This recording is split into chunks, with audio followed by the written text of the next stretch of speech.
सुप्रभात प्यारे बच्चों, हिंदी विषय की तासिका में आप सभी का स्वागत है। प्यारे बच्चों, पिछली तासिका में हमने पाठ 3 सेल्फी का शौक इस पाठ का पठन व स्पष्टीकरण किया था। आज हम उसके प्रश्नों के उत्तर लिखेंगे। सबसे पहले आपको पाठ का नाम, दिनांक लिखना है और फिर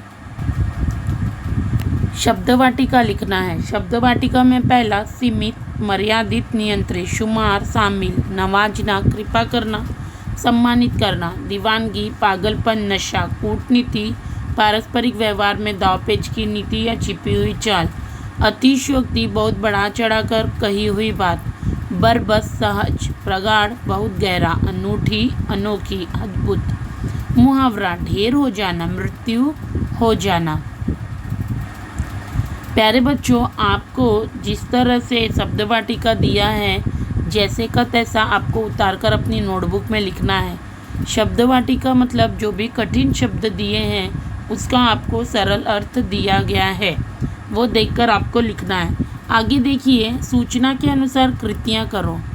पहला है तालिका पूर्ण करो। तो आपको इसमें नंबर लिखकर नहीं दिया है और आपको क्या करना है कि नंबर लिखकर इसके आंसर लिखना है। जिस तरह से ये बॉक्स बनाया गया है उस तरह से ही कृति बनानी है और फिर आपको आंसर लिखना है। मोबाइल पर फोटोग्राफी करते समय आवश्यक सावधानियाँ। किसी की निजता भंग नहीं होनी चाहिए, एक पहला। दूसरा, किसी का दिल न दुखे। तीसरा, ऐप्स का उपयोग सकारात्मक करें। और चौथा, फोटोग्राफी के समय ज़्यादा रिस्क न लें। आगे देखिए, प्रश्न क्रमांक 2, कृति पूर्ण करो। सेल्फी के चक्कर में हुई दुर्घटनाएं, रेल दुर्घटना और सड़क दुर्घटना। सेल्फी से फायदे, आईने से मुक्ति, घनिष्ठता बढ़ती गई। अभी देखिए क्वेश्चन नंबर 3, एक वाक्य में उत्तर लिखिए। मोबाइल का उपयोग क्यों बढ़ रहा है? फोटोग्राफी, ट्विटर, फेसबुक, अन्य बहुत सारे सुविधाओं के कारण मोबाइल का उपयोग बढ़ रहा है। सेल्फी को किस खिताब से नवाजा गया? सेल्फी को ऑक्सफोर्ड ऑफ द ईयर से नवाजा गया। सेल्फ पोर्ट्रेट के पाठ्यक्रम में क्या किया जाता है? अलग अलग कोणों से ली गई तस्वीरों व उनकी घटनाएं, बैकग्राउंड आदि का विश्लेषण व तुलनात्मक अध्ययन किया जाता है। नीचे जगह न होने की वजह से मैंने ऊपर लिखा है। लेखक ने कौन सा अजीब शौक बताया? तो यमदूत, तुम मुझे अपने साथ ले जाओ, इससे पहले एक सेल्फी प्लीज़। लेखक ने इसे अजीब शौक बताया है।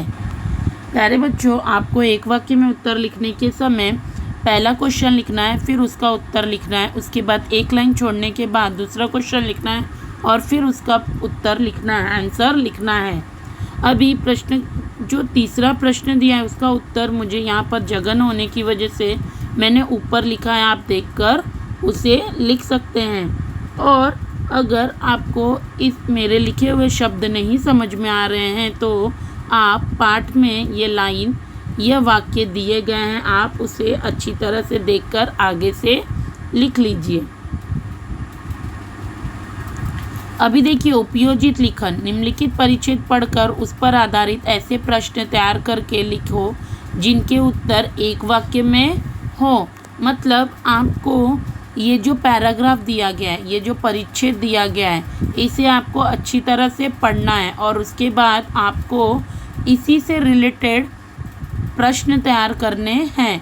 जैसे कि अभी आपको मैं एक एग्जांपल बताती हूँ। आपके पैराग्राफ में पहली लाइन क्या दी? एकता का सबसे सुंदर उदाहरण पेश करने वाले पक्षी हैं कौवे। तो आपका प्रश्न क्या होगा? एकता का सबसे सुंदर उदाहरण पेश करने वाला पक्षी कौन है? तो इसका आंसर क्या आएगा? एकता का सबसे सुंदर उदाहरण पेश करने वाले पक्षी हैं कौवे। आपको क्या करना है? सिर्फ प्रश्न बनाना है। प्रश्न लिखकर उसके उत्तर लिखने की ज़रूरत नहीं है। पैराग्राफ पढ़िए और प्रश्न बनाइए। 5 प्रश्न यहाँ पर मैं आपको बना के दी हूँ, 2 प्रश्न आपको भी अपनी तरफ से बनाना है। अभी देखिए, एकता का सबसे सुंदर उदाहरण पेश करने वाले पक्षी हैं कौवे। एक कौवा अगर किसी कारणवश मर जाए तो अनेक कौवे इकट्ठे होकर काँव काँव करने लगते हैं, तो मानो मृत्यु के कारणों पर विचार विनिमय कर रहे हैं। इसी प्रकार यदि कोई कौवा अन्य कौवों की दृष्टि से कोई अनुचित काम करता है तो कौवों की सभा में सर्वसम्मति से निर्णय लिया जाता है और दोषी कौवे को समुचित दंड दिया जाता है। कौवा चालाक और चतुर तो है, किंतु कोयल से ज़्यादा नहीं।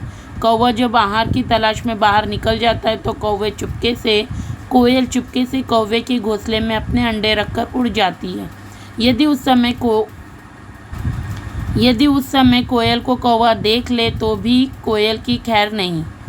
कौवा चोंच मार मार कर कोयल को घायल कर देता है। ऐसे में कोयल की चतुराई काम नहीं आती और उसे प्राणों से हाथ धोना पड़ता है। वैसे तो कौवा पालने की हमारे यहाँ कोई प्रथा नहीं, किंतु इस पक्षी की उपयोगिता है। फसलों को नष्ट करने वाले कीड़े मकोड़ों को खाकर ये किसानों की सेवा करते हैं।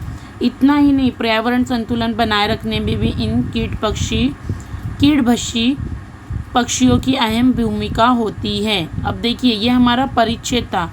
इस पे मैंने 5 प्रश्न तैयार किए। एकता का सबसे अच्छा उदाहरण पेश करने वाला पक्षी कौन है? आपको क्या करना है? प्रश्न तैयार करना है। कौवे की सभा में किस प्रकार का निर्णय लिया जाता है? कौवा और कोयल में ज़्यादा चालाक कौन है? एक कौवे के मर जाने पर अन्य कौवे क्या करते हैं? कौवे के घोंसले में अंडे कौन रखता है? प्यारे बच्चों, आप लोगों को सिर्फ प्रश्न तैयार करना है। यहाँ पर 5 ही कॉलम दिए हैं। आपको पूरा पैराग्राफ लिखना है और इन 5 प्रश्नों को लिखना है और अपनी तरफ से और 2 प्रश्न आपको बनाने हैं। आपको कुल 7 क्वेश्चन तैयार करने हैं। आगे देखिए, मैंने समझा। पिछली तासिका में जब मैंने इस पाठ का पठन व स्पष्टीकरण किया था तो आपने इस पाठ को पढ़ने के बाद क्या समझे?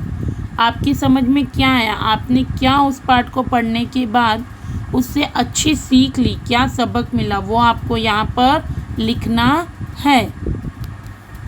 आशा करती हूँ कि आपको मेरे द्वारा बताए गए सारे प्रश्नों के उत्तर समझ में आए होंगे। आप अपनी पुस्तक में इस प्रश्नोत्तर को सही ढंग से लिखें और सुंदर अक्षर में लिखें। धन्यवाद।